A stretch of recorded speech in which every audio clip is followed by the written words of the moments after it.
Hello viewers, আজকে আমরা তৈরি করব ডিমের পুডিং। আর ডিমের পুডিং তৈরি করার জন্য আমরা এখানে আধা কেজি দুধ নিয়ে নিছি। এখন আমরা দুধটাকে জাল করব।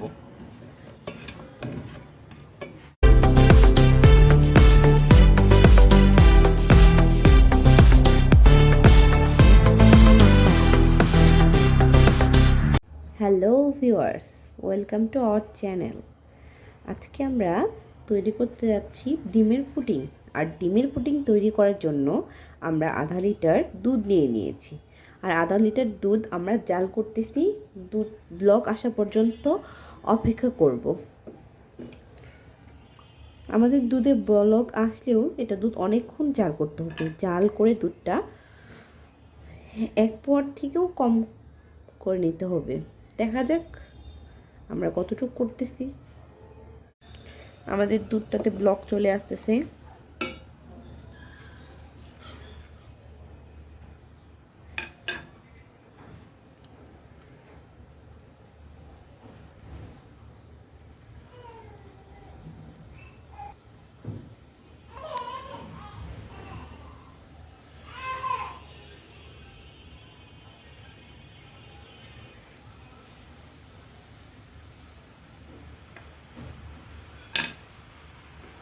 এখন আমরা চুলাটা একদম লোতে দিব, দিয়ে অনবরত নাড়তেই থাকবো।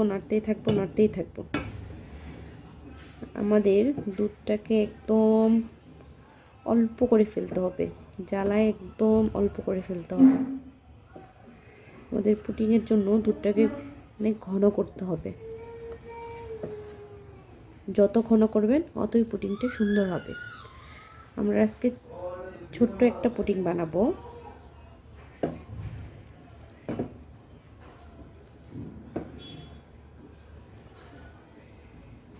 অনবরত নাড়তেই থাকতে হবে, না নাড়লে নিচে লেগে যাবে। নাড়তেই থাকতে হবে।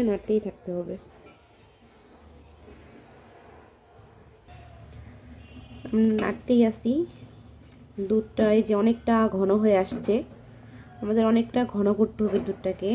আমরা চুলাটা দেখেন একদম লোতে রাখছি। আর এই পাশের চুলায়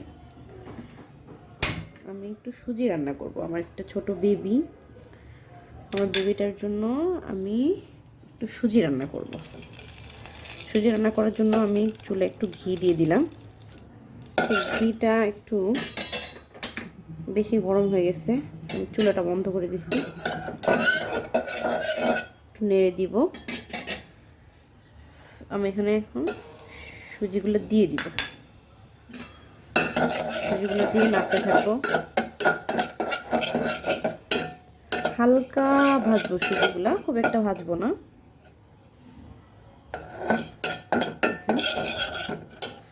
এদিকে আমি এটাও নাড়তে থাকবো। এটাতে একদম সর বাড়তে দেওয়া যাবে না, সর যাতে না বাঁধে আমাদের এই দিকটা খেয়াল রাখতে হবে। আমরা এগুলো নাড়তে থাকবো। নাড়তে এই যে অনেকটা এরকম সাদা সাদা হয়ে আসছে। আমরা এটা বেশি করবো না, আসলে আমার বেবির জন্য তো খুব একটা ভাজবো না। তো পানি দিয়ে দিলাম। চুলাটা আবার একটু জ্বালিয়ে দিছি, নেড়ে দিচ্ছি।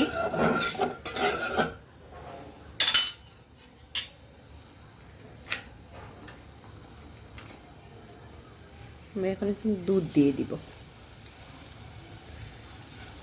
এটা হচ্ছে আমার বেবি যে দুধটা খায়, সেই দুধটা এখানে দিয়ে দিচ্ছি।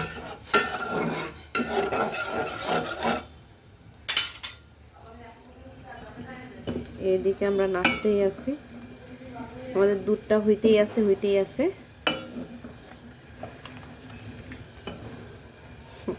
বেশি জোরে হয়ে গেছে নাড়াটা। আমরা সুজির মধ্যে দুধ দিয়ে দিছি।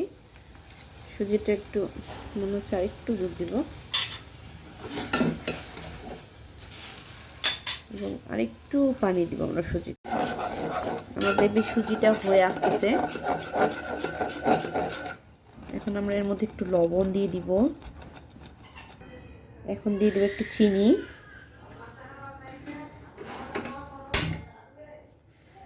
চিনি দেওয়ার পর আরেকটু ঘি দিয়ে দিব।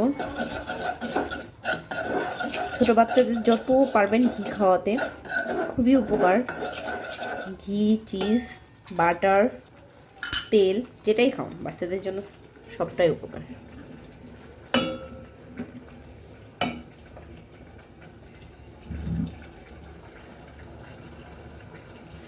এদিকে দুধটা অনেকটা ঘন হয়ে আসছে, দেখেন আপনারা দেখতে পাচ্ছেন যে আগের থেকে কতটা কমে আসছে দুধটা। দুধটা একদম সর হতে দেওয়া যাবে না। এদিকে আমার সুজিটাও হয়ে গেছে, আমার বেবিটা কান্না করতেছে, ও খুব খিদা লাগছে। আপনারা দেখতেই পাচ্ছেন দুধটা অনেকটা ঘন হয়েছে। আমরা আরেকটু ঘন করব এবং কিছুটা আমরা গুঁড়া দুধ মিক্সড করব যাতে আমাদের দুধটা আরও বেশি ঘন হয়। আর এদিকে আপনারা দেখেন আমার মেয়ের সুজি রান্না হয়ে গেছে, আমি একটা বাটিতে ঢেলে নিছি, ঠান্ডা হলে আমি ওকে খাওয়াই দেব। দুধটা এই পর্যায়ে আমরা এখন দুধটার মধ্যে গুঁড়া দুধ দিয়ে দিব। দুধের মধ্যে গুঁড়া দুধ দিয়ে দিব কারণ দুধটা যাতে আরও বেশি ঘন হয়। আমরা বেশি না কমিয়ে গুঁড়া দুধ দিয়ে দিব। আপনারা চাইলে আরও কমায় ফেলতে পারেন জ্বালায়, বাট আমি গুঁড়া দুধ দিয়ে ঘন করে নিচ্ছি।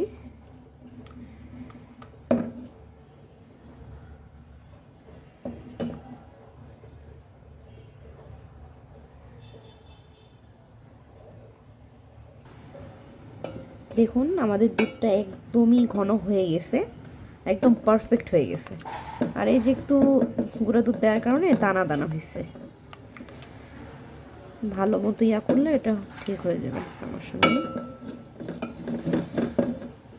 এখন আমরা চুলাটা অফ করে দিব।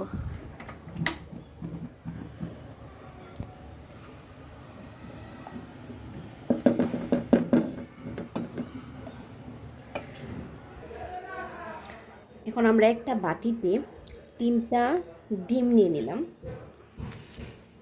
এর মধ্যে আমরা এখন চিনি দিয়ে দিব। 1 টেবিল চামচ, 2 টেবিল চামচ, 3 টেবিল চামচের মতো আমরা চিনি দিয়ে দিব। মিষ্টিটা নিজের কাছে, আপনারা আপনাদের মতো বানিয়ে কমিয়ে নিতে পারবেন। যারা বেশি খায় তারা বেশি দেবেন, যারা একটু কম খান তারা কম দিবেন। আর যারা ডায়েটে আসেন, ডায়েট করেন বা চিনি যারা খান না, সুগারের সমস্যা, তারা এখানে সুগার ফ্রি যে ট্যাবলেট সেগুলো ইউজ করতে পারেন, সবটাই নিজের কাছে। আমরা একটু ভ্যানিলা এসেন্স দিয়ে দিব ফ্লেভারটা আসার জন্য। ভ্যানিলা এসেন্স দিলে ডিমের যে একটা কাঁচা গন্ধ থাকে সেটা চলে যায়, একটা খুব সুন্দর একটি স্মেল আসে। এখন আমরা এগুলোকে মিক্স করব। এখন আমরা এগুলোকে সুন্দর করে মিক্স করতেছি।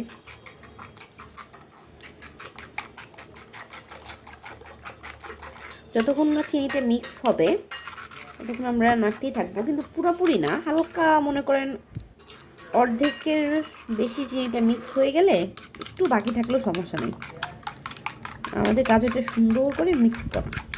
অনেকে হ্যান্ড উইক্স দিয়েও করতে পারেন,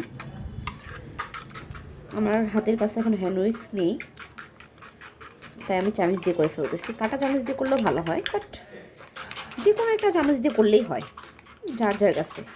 এটা কোনো নিয়ম বা রুলস নেই যে এটা দিয়ে করতে হবে বা এটা দিয়ে করলেই হবে, যার যার চয়েস, যার যার পছন্দ মতো, কোনো সমস্যা নেই।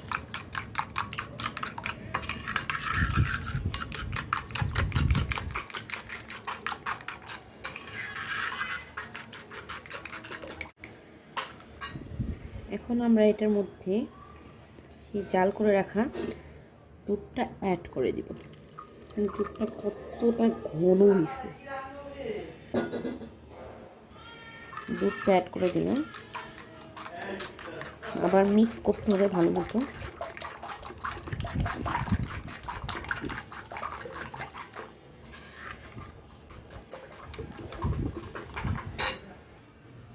আমাদের এটা মিক্স করা হয়ে গিয়েছে।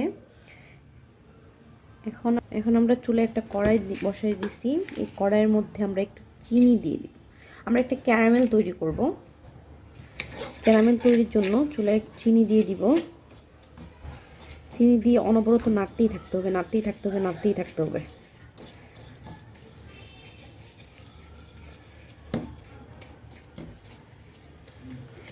নাড়তেই থাকতে হবে। চুলাটা একটু কমিয়ে দিয়েছি।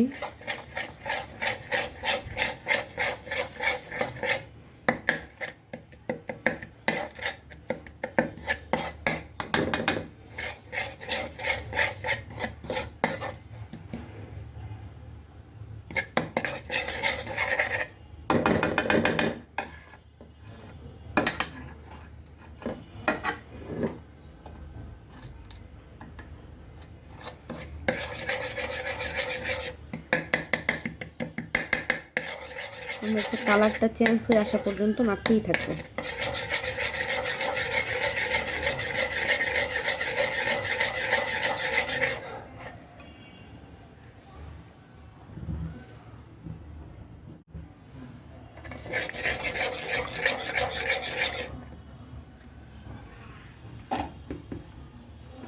আমরা এখন চুলাটা বন্ধ করে দিব।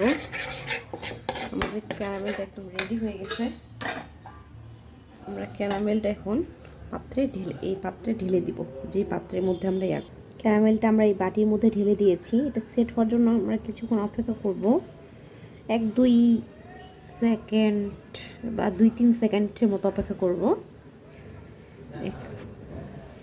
হয়ে গেছে। এখন আমরা সেই ডিম, দুধ আর চিনির মিশ্রণটা ঢেলে দিব। বিসমিল্লাহির রহমানির রহিম। সব কাজে অবশ্যই বিসমিল্লাহ বলতে হবে, তাহলে আল্লাহ আমাদের সাহায্য করবেন।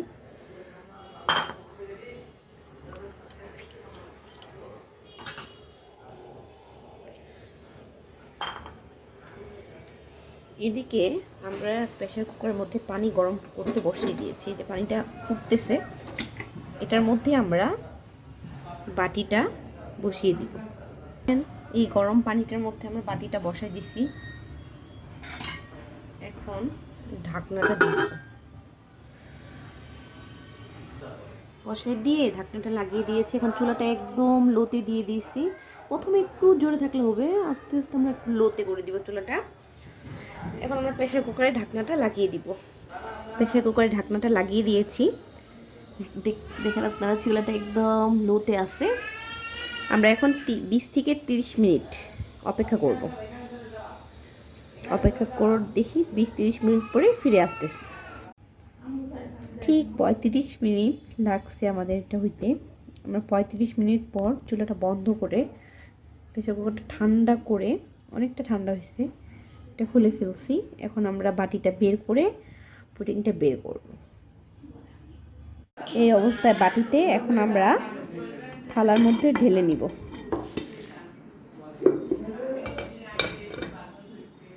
দেখেন আমরা এখন আমাদের পুডিংটা কি সুন্দর হয়ে গেছে। দেখেন, আপনাদেরকে একটু কেটে দেখাচ্ছি।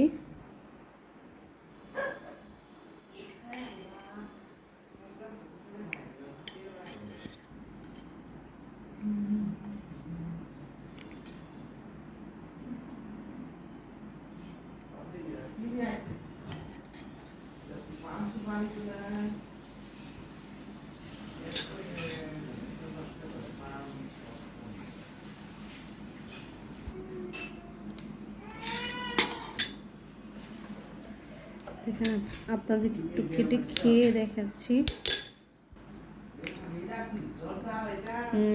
খুবই স্বাদ।